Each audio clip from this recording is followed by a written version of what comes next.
किससे दिया जाता है? ये y square is equals to 4ax से दिया जाता है। ये पैराबोला की इक्वेशन है। किसकी इक्वेशन है?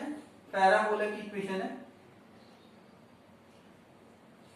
यस, इस केस के अंदर क्या है, तुम्हारा जो रूट है वो क्या है, सेम है, बट ये कैसा पॉलिनोमियल, किस पॉलिनोमियल को रिप्रेजेंट करेगा? क्वाड्रेटिक को रिप्रेजेंट करेगा। किसको रिप्रेजेंट करेगा? क्वाड्रेटिक पॉलिनोमियल को रिप्रेजेंट करेगा, बट इसका जो रूट है वो कितना है? 1 है। मीन इसके दोनों रूट्स क्या है, वो सेम होंगे, और क्योंकि 1 पे इंटरसेक्ट कर रहा है तो 1 ही रूट होगा इसका। Clear about it? ये भी क्या है, पैराबोला की इक्वेशन है, पैराबोला से रिप्रेजेंट कर रहा है, बट इसके जो रूट हैं कितने होंगे? 2 रूट्स हैं। कितने रूट्स हैं इसके? 2 रूट्स बोल सकते हो या फिर जीरोस बोल सकते हो। Clear about it? कितने जीरोस होंगे इसके? 2 जीरोस होंगे। इसके कितने जीरो है? 1 जीरो है।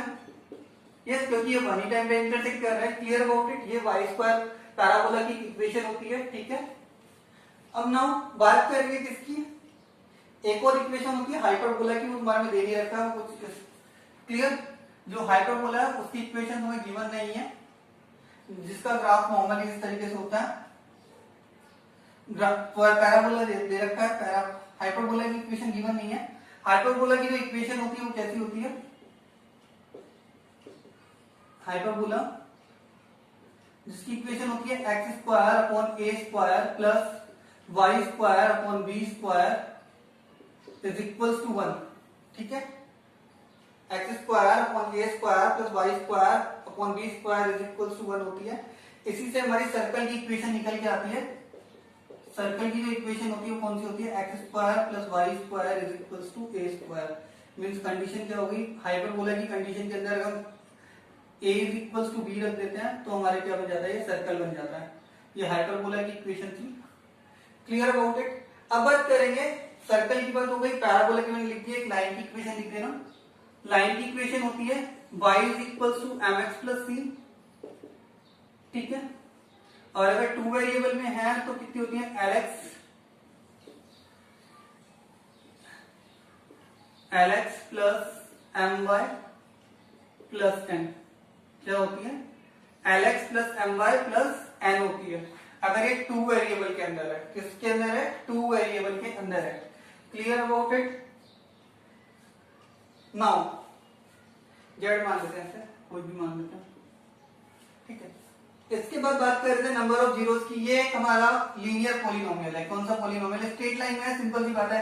ये कैसा पॉलिनोमियल होगा? लीनियर पॉलिनोमियल होगा। अगर स्ट्रेट लाइन बन रही है तो सिंपल सी बात है वो कैसा पॉलिनोमियल होगा? Linear polynomial. और इसके कितने जीरोस होंगे? 1 जीरो, 1 जीरो। यस, ये इक्वेशन भी याद रख लेना। यस, इसके बाद देखिए ना, ये लीनियर इक्वेशन है, लाइन लीनियर पॉलिनोमियल है, लीनियर पॉलिनोमियल है। यस, ये भी लीनियर पॉलिनोमियल है, बट मैंने यहां पे कौन सा लिया है? 2 वेरिएबल लिया है। कौन सा केस लिया है? 2 वेरिएबल लिया है। इस केस में जीरोस ये दोनों ना हो करके, ये दोनों जीरोस नहीं होंगे इसके। इसका जो जीरोस होगा वो कौन सा होगा? जहां पे ये दोनों लाइन इंटरसेक्ट कर रही है उस पॉइंट के जो कोऑर्डिनेट्स होंगे वो क्या होगा? उसका जीरोस होंगे। Clear about it? Linear polynomial अगर दे रखे हैं, 2 लीनियर पॉलिनोमियल अगर 2 वेरिएबल्स के अंदर है, ठीक है, तो उस केस के अंदर जहां पे दोनों लाइनें इंटरसेक्ट कर रही हैं वो जो पॉइंट होगा वो किसको रिप्रेजेंट करेगा? हमारे जीरोस को रिप्रेजेंट करेगा। Clear about it? Now next is there, इसके अंदर कितने जीरोस होंगे? 1 2 3 4 5। कितने जीरोस हैं यहाँ पे? 5 जीरोस हैं। Clear about it? इसके इसकी डिग्री इससे हायर हो सकती है, इससे कम नहीं होगी। Clear about it? First thing ये ध्यान रखने वाली बात है, यहाँ पे ध्यान रखो। ये जैसे ये वाला क्वेश्चन है, इसके अंदर क्या है? नंबर ऑफ जीरोस कितने हैं? नो जीरोस और नो रूट्स। यहाँ पे क्या है? क्योंकि ये एक्स को इंटरसेक्ट ही नहीं कर रहा है, जब एक्स को इंटरसेक्ट नहीं कर रहा है तो इसके जीरोस कितने होंगे? नो जीरोस होंगे। I hope all of you are clear about it, how to determine the number of zeros using the graph only. Clear about it? You understand about that also, that कि एक zero हो सकता है but वो उससे higher degree का हो सकता है पॉलिनोमियल, जैसे क्वाड्रेटिक पॉलिनोमियल का ग्राफ है। यस, एक और बताया था मैंने हाइपरबोलिक, उसका भी देख लेना एक तरीके से, इस तरीके से उसका ग्राफ होता है। यस, तो वो हाइपरबोला हो जाता है। यस, नाउ ये मैंने तुम्हें बता दिया है कि सर्कल की इक्वेशन क्या होती है, लाइन की मैंने तुम्हें दोनों बता दी है, पैराबोला की बता दी है, कुछ आ सकता है इससे रिलेटेड। अब मैं तुम्हें थोड़ा सा टॉपिक बच रहा था वो एक बार क्लियर कर देता हूँ, जो टाइप ऑफ पॉलिनोमियल के रिगार्डिंग था, लास्ट है। Now see the type of polynomial when polynomial is that what is odd polynomial, what is even polynomial, neither odd or not even polynomial, homogeneous polynomial, heterogeneous polynomial, symmetric polynomial and cyclic polynomial। पहले बात करते हैं odd polynomial की, ये नहीं पढ़ा होगा। odd polynomial क्या होता है, अगर p of x जो है वो हमारा किसके इक्वल हो, p of माइनस x के इक्वल हो तो क्या कहलाता है वो, sorry minus of p of x के इक्वल हो तो वो कैसा कहलाता है, ओड पॉलिनोमियल कहलाता है। कैसा कहलाता है, ओड पॉलिनोमियल कहलाता है। जैसे मान लो मैंने लिख रखा है, जैसे कोई पॉलिनोमियल है, जैसे मान लिया कि x है, ठीक है, यहाँ पे 3x दे रखा है, px हमारा क्या है 3x है, तो p माइनस x कितना हो जाएगा हमारा माइनस 3x, जो किसके इक्वल है, माइनस p ऑफ x के इक्वल है। यस, अगर कोई इस तरीके का पॉलिनोमियल है तो उसको हम कैसा कहेंगे, ओड पॉलिनोमियल कहेंगे। नॉर्मली इसके अंदर क्या होता है, odd power of x terms होती हैं, ओड पावर ऑफ एक्स की टर्म्स होती हैं, ठीक है। इसके अंदर इवन पावर ऑफ टर्म्स होती हैं, ऑफ एक्स की टर्म्स होती हैं, ठीक है। जैसे मैं लिखूं, एग्जांपल लिखूं एक्स स्क्वायर प्लस 4 है, ठीक है। इस केस के अंदर क्या होगा, ये हमारा एक पॉलिनोमियल है, अगर मैं इसमें माइनस एक्स लिखना चाहूं तो कितना हो जाएगा, माइनस का एक्स का होल स्क्वायर प्लस 4, क्या हो गया, एक्स स्क्वायर प्लस 4 ही हो गया, जो किसके इक्वल है, गिवन पॉलिनोमियल के इक्वल है। तो ये पॉलिनोमियल हमारा कैसा कहलाएगा, इवन पॉलिनोमियल कहलाएगा। Clear about it. इसके अंदर इवन पावर ऑफ एक्स की टर्म्स है, जिसमें कांस्टेंट भी शामिल होती है। इसके अलावा एक और चीज याद रखनी है, तो मीन्स इवन पॉलिनोमियल कौन सा होता है, अगर p ऑफ x जो है वो p ऑफ माइनस x के इक्वल हो तो कैसा कहलाता है, वो इवन पॉलिनोमियल कहलाता है। अब बात करेंगे नेदर ओड और इवन, इसके अंदर odd and even, even power of x terms होती हैं, दोनों तरीके की टर्म होती हैं। तो मीन्स ना तो इसमें क्या होता है, p of x is equals to ना तो minus p of minus x के इक्वल होता है, और ना ही, ठीक है, और ना ही क्या होता है, p ऑफ माइनस एक्स जो होता है वो p ऑफ x के इक्वल होता है। Clear about it. दोनों चीजें ध्यान रखनी है। ये सॉरी, ये माइनस एक्स है यहाँ पे, ठीक है। तो ये दोनों चीजें ध्यान रखनी है, यहाँ पे दोनों चीजें ही नहीं होंगी। जैसे कोई एग्जांपल ले लें, 3x square minus 3x plus 4, तो इस केस के अंदर ये p ऑफ x है, और अगर मैं p of minus x find out करूं तो कितना हो जाएगा, 3x स्क्वायर प्लस का 3x प्लस का 4, तो ना तो ये p ऑफ x के इक्वल है और ना ही माइनस p ऑफ x के इक्वल है। तो देखो, तो इस केस में ये कैसा पॉलिनोमियल हो गया, ना तो ओड है ना ही इवन है।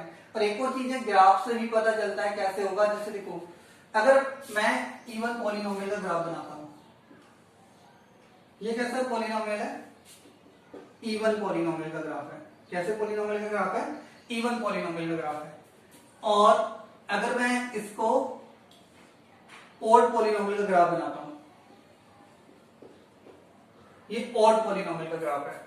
ये दोनों में साइड में क्या है, पॉजिटिव में भी और नेगेटिव में इक्वली डिस्ट्रीब्यूटेड है। और अगर मैं बोथ नैदर का बनाऊंगा तो ग्राफ कैसा बनेगा, वो इस तरीके से बनेगा, लाइक दैट। ये neither, odd neither,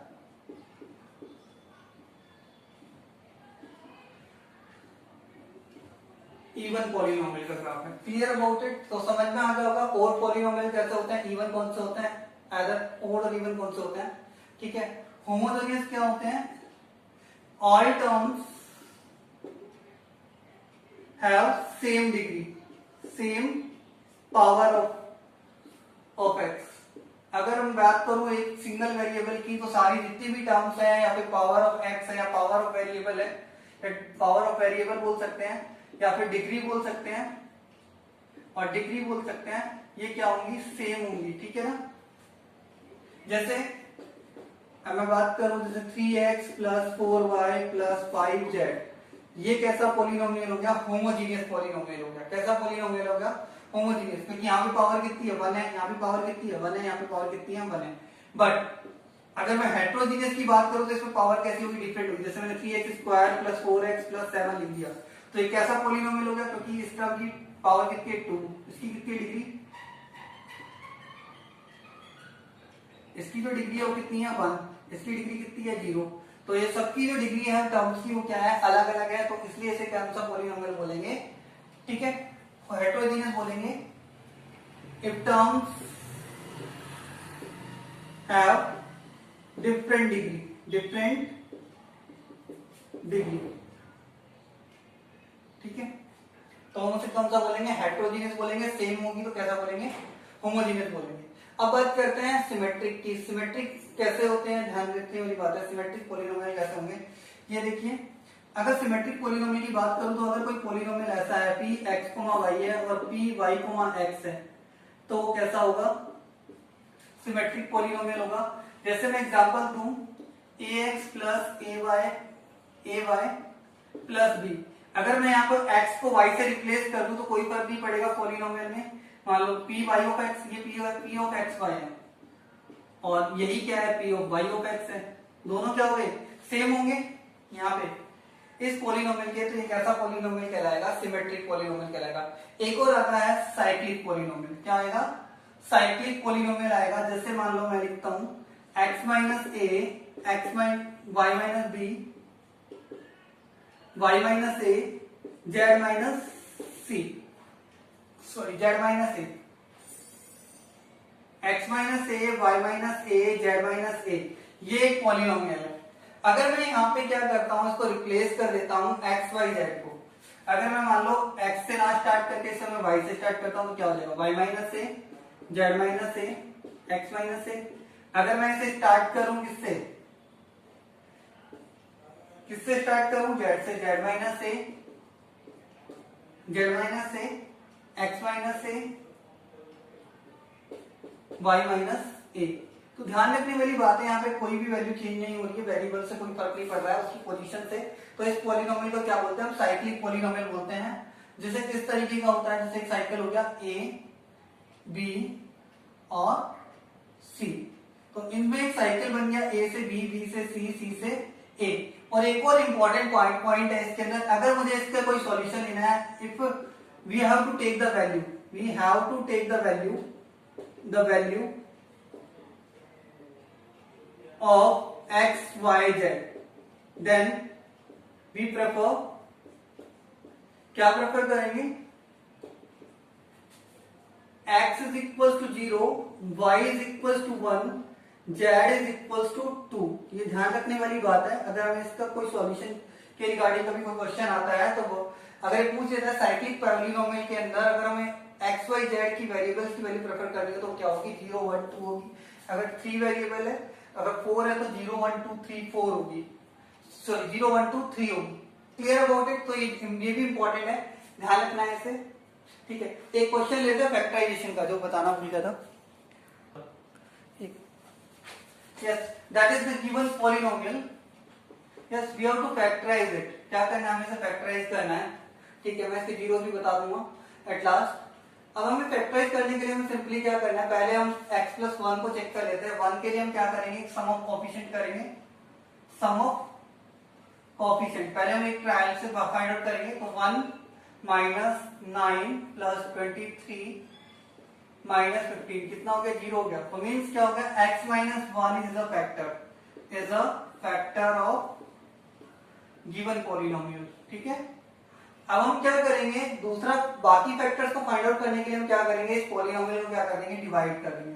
p of x को किससे डिवाइड कर देंगे? हम x - 1 से डिवाइड करेंगे। तो एक मैंने मेथड बताया था कॉर्नर मेथड, वो इजी है। अगर चाहो तो डिवीजन से कर सकते हो, डिवीजन भी मैंने बता दिया है। यस, यहाँ 1 लिखना है, यहाँ पे वो लिखेंगे कोएफिशिएंट 1 - 9 + 23 - 15 और यहाँ क्या आ जाएगा? 0। यहाँ आएगा सिंपली, सॉरी यहाँ आएगा 1 - 1 और 1 आ जाएगा यहाँ पे। -9 + 1 कितना होता है? 8 होता है माइनस का। अब यहाँ पे -8 आ जाएगा तो ये कितना हो जाएगा? -15 हो गया। और सॉरी प्लस का 15 हो गया, और यहाँ प्लस का 15 आ जाएगा, तो ये कितना हो जाएगा, 0 हो जाएगा। तो ये क्या हो गया हमारा रिमाइंडर, ये क्या हो गया हमारा क्वोशिएंट, ये क्वोशिएंट हो गया, ये क्या हो गया हमारा रिमाइंडर। तो अगर मैं इसे डिवाइड करने में इसे राइट करना चाहूँ तो क्या हो जाएगा, 15 प्लस प्लस का हो जाएगा ये, ठीक है, और माइनस का 8x और प्लस का x स्क्वायर। अब मेरे पास ये दूसरा जो पॉलिनोमियल आ गया वो कितना आ गया, x square minus 8x plus 15। अब ध्यान से देखेंगे, इसे फैक्टराइज करने का मैंने बताया था क्या करना है, इन दोनों को मल्टीप्लाई करना है, इन दोनों के कोएफिशिएंट को, जो कितना आ रहा है 15 इंटू 1 कितना हो गया 15। अब मैं इसे फैक्टराइज करूंगा तो मेरा सम कितना आना चाहिए, -8 आना चाहिए, क्योंकि ये कैसा है पॉजिटिव है, तो दोनों वैल्यू कैसी होंगी, नेगेटिव होंगी। तो मैं ट्राई करता हूँ, -15 इंटू -1 15 हो गया, but it can not be possible, -18 आएगा हमारे पास, -3 इंटू -5 15 हो गया, और -3 और -5 कितना होता है, -8 होता है। तो मैंने इसे फैक्टराइज कर लिया, कितना हो गया, x square minus 5x minus 3x plus 15। अब यहाँ दोनों में दो पार्ट में डिवाइड करेंगे, दो टर्म्स लेंगे एक साथ, x minus 5 minus 3x minus 5, तो ये किसके इक्वल हो गया, x माइनस 3 x माइनस 5, क्योंकि x माइनस 5 दोनों में कॉमन है, उसे बाहर ले लेंगे, तो क्या हो गया x माइनस 3, ठीक है। तो हमारे पास दो फैक्टर ये आ गए, एक फैक्टर हमारे पास ये था पहले से, तो p ऑफ x क्या हो गया हमारा, x minus 1 x minus 3 x minus 5, ये इसका फैक्टराइजेशन हो गया, जो गिवन पॉलिनोमियल था उसका कंप्लीट फैक्टराइजेशन हो गया। अगर मुझे इसके जीरोस फाइंड आउट करने हैं तो क्या होगा, इसके जो जीरोस होंगे वो क्या होंगे, x इज इक्वल टू 1 कोमा x इज इक्वल टू 3 कोमा 5, तो मीन जो x की जो वैल्यू होगी वो कितनी होगी, 1 कोमा 3 कोमा 5, क्योंकि यहाँ से क्या होगी, x माइनस 1 फैक्टर है तो 1 हो गया, -3 है तो प्लस का 3 हो गया, -5 तो प्लस का 5 हो गया, तो ये हमारा क्या हो गया, जीरो हो गया। Completed, revise well and practice well for given questions.